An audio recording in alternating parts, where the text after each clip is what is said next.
পিরোজপুরের মঠবাড়িয়া উপজেলায় মাত্র ২ ঘণ্টার ব্যবধানে পৃথক দুটি হত্যাকাণ্ডের ঘটনা ঘটেছে। রোববার ২৪ মে উপজেলার ধানিসাফা ও টিকিকাটা ইউনিয়নে এ দুই হত্যার ঘটনায় এলাকায় চরম আতঙ্ক বিরাজ করছে।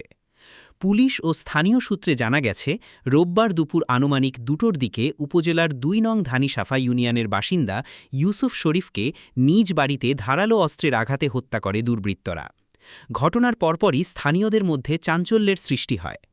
এদিকে একই দিনে উপজেলার ৬ নং টিকিকাটা ইউনিয়নে রেডিমেড কাপড় ব্যবসায়ী আব্দুল কাইয়ুম দুর্বৃত্তদের হামলায় নিহত হন। তবে তাৎক্ষণিকভাবে এ হত্যাকাণ্ডের কারণ জানা যায়নি। মঠবাড়িয়া থানার ভারপ্রাপ্ত কর্মকর্তা ওসি মোহাম্মদ রবিউল ইসলাম জানান, ইউসুফ শরীফ হত্যা মামলায় জড়িত সন্দেহে ইতোমধ্যে ২ জনকে আটক করা হয়েছে। হত্যাকাণ্ড দুটির ঘটনায় এখনও পর্যন্ত কোনো পরিবার থানায় মামলা করতে আসেনি। তিনি আরও জানান, ২টি হত্যাকাণ্ডের রহস্য উদ্ঘাটন এবং জড়িতদের গ্রেফতারে পুলিশ সর্বোচ্চ গুরুত্ব দিয়ে মাঠে কাজ করছে। তদন্তের পর বিস্তারিত জানা যাবে।